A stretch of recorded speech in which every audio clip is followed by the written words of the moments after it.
சின்ன மருமகள்ல அடுத்த நடக்க போதுன்னு வாங்க பார்க்கலாம். செல்லப்பாண்டிய தமிழ்ச்செல்வி நாக்க போடுங்கிற மாதிரி கேள்வி கேட்கிறாங்க. நீலாம் எதுக்கே அந்த பூமிக்கு பாரமா இருந்துகிட்டு இருக்க? இந்த உடம்புல உசுர என்னத்துக்கு வச்சுக்கிட்டு இருக்க? மொத்தமா குடிச்சு போய் சேர வேண்டியதானே அப்படின்னு சொல்லிட்டு தமிழ் கேட்குறாங்க. இதுவரைய கட்டுன புருஷனா எங்க அம்மாவுக்கு நீ என்ன பண்ணிருக்க? இல்ல பெத்த மகனுக்கு உங்க அம்மாவுக்கு என்ன பண்ணிருக்க? இல்ல எங்களுக்கு அப்பனா இதுவரைய நீ என்னதாயா பண்ணிருக்க? ஊரு முழுக்க என் மாமனார் பேரை சொல்லி லஞ்சம் வாங்கி வச்சிருக்கியே, எதுக்கு இந்த லஞ்சம்? பிள்ளைக பீஸ் கட்ட முடியல அதுக்காக வாங்கினியா? இல்ல ஏன் அம்மாவோ ஓ அம்மாவோ படுத்த படுக்கையா கிடக்காக அவங்களுக்கு ஆப்ரேஷன் பண்றதுக்கு லட்சக்கணக்கில் செலவாகணும்னு சொல்லிட்டு அதுக்கு வாங்கினியா? எதுவுமே கிடையாது. நல்லா 3 வேளையும் மூக்க முட்டை குடிச்சிட்டு வசந்தி கோழி குழம்பு பண்ணு, வசந்தி கறி குழம்பு பண்ணு அப்படின்னு சொல்லிட்டு வீட்டுல நல்லா சொகுசா படுத்து தூங்கணும். சரி, நம்ம வீட்டு நிலைமை தான் இப்படி இருக்கே, பெத்த தகப்பை சரியில்லாம இப்படி இருக்காரே, படிச்சு நம்ம வீட்டு குடும்ப தலையெழுத்தை மாத்தணும்னு நினைச்சு ஒவ்வொரு நாளும் பள்ளிக்கூடத்துக்கு போனேன். ஆனா ஒருத்தனை கூட்டிட்டு வந்த, அவன் வீடு தேடி வந்தான். ஆனா நீ என்ன பண்ண? பெரிய பணக்கார குடும்பம், நல்லா நம்ம 3 வேளையும் மூக்க முட்டை குடிச்சிட்டு நல்லா இப்படி ஊர் சுத்தலாம், நல்லா சுகவாசி வாழ்க்கை வாழலாம் அப்படின்னு சொல்லி ஆசைப்பட்டு எனக்கு அவனை கட்டி வைக்காதீங்க அப்படின்னு சொல்லி அடம் பிடிச்சேன். ஆனா நீ என்ன பண்ண?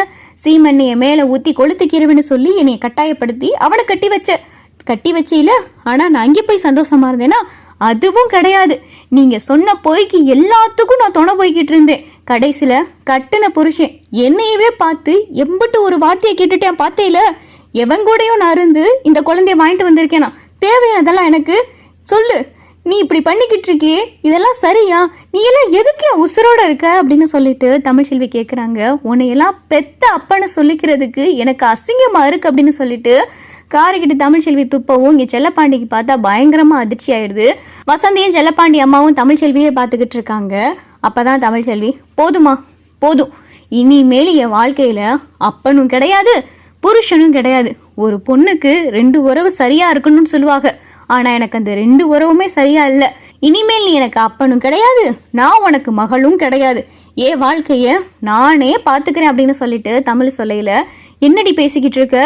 வயிற்றுல பிள்ளைய வச்சுக்கிட்டு வாயு வயிறுமா இருக்கிற நேரத்துல என்ன பேசிக்கிட்டு இருக்க அப்படின்னு சொல்லிட்டு வசந்தி சொல்லவும், என்ன வாயு வயிறுமா இருந்தா என்ன? ஏன் வாயு வயிறுமா இருந்தா படிக்க கூடாதா, சாதிக்க கூடாதா? அதெல்லாத்தையும் நான் மாத்தி காட்டுறேன். நான் படிச்சுக்கிட்டே என் பிள்ளைய நான் நல்லபடியா பெத்து வளர்த்து காட்டுறேன் அப்படின்னு சொல்லிட்டு தமிழ்ச்செல்வி சொல்றாங்க. இனிமேலு என்னுடைய லட்சியம், கனவு, வாழ்க்கை எல்லாமே டாக்டருக்கு படிக்கிறதா. நான் டாக்டருக்கு படிக்க தான் போறேன். இனிமேல் என் வாழ்க்கையில நீ கிடையாது அப்படின்னு சொல்லிட்டு தமிழ்ச்செல்வி செல்லப்பாண்டியை பார்த்து சொல்லவும், செல்லப்பாண்டிக்கு பார்த்தா ரொம்ப அசிங்கமா போயிருது. தமிழ்ச்செல்வி இந்த மாதிரி எல்லாம் பேசுவாங்க அப்படின்னு சொல்லிட்டு செல்லப்பாண்டி கொஞ்சம் கூட எதிர்பார்க்கல.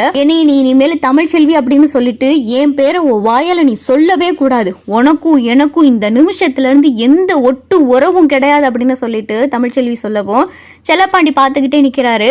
வசந்தியும் பார்த்துக்கிட்டே இருக்காங்க. தமிழ்ச்செல்வி பார்த்தா விறுவிறுன்னு ரூமுக்குள்ள போகும். வசந்தியும் செல்லப்பாண்டி அம்மாவும் பின்னாடியே போறாங்க. என்ன தமிழ் பண்ணிக்கிட்டு இருக்கு அப்படின்னு சொல்லிட்டு இங்க செல்லப்பாண்டி அம்மா கேட்கவும், போதும் அப்பதான், போதும், இதுக்கு மேல நான் இங்க இருக்க விரும்பல. நான் எங்கேயோ போறேன், என்னமோ பண்ணிட்டு போறேன். மதுரையில மகளிர்களுக்கான இலவச விடுதிலாம் இருக்கு, நான் அங்கே போய் தங்கிக்கிறேன். அங்கே போய் தங்கிக்கிட்டு என்னுடைய படிப்பை என்ன பண்ணணும் ஏது பண்ணணும் நான் யோசிச்சு ஒரு நல்ல முடிவை எடுத்து நான் படிக்க போறேன். நான் இதுக்கு மேல இங்க நான் இருக்க விரும்பல. இந்த ஊர்ல இருந்தாலும் அந்த ஆளு முகத்தையும் பார்க்க வேண்டியதா இருக்கும். நீங்க பெத்து வச்சிருக்கீங்களே உங்க பிள்ளை செல்லப்பாண்டி, அந்த ஆளு முகத்தையும் பார்க்க வேண்டியதா இருக்கும். நான் யாரு முகத்தையும் பார்க்க விரும்பல. இனிமேல் என் வாழ்க்கையில ஆம்பளைகளுக்கு இடமும் கிடையாது, வேற எந்த எண்ணத்துக்கும் இடம் கிடையாது அப்படின்னு சொல்லிட்டு தமிழ்ச்செல்வி பேக்கெல்லாம் எடுத்துட்டு வெளியே கிளம்பிடுறாங்க.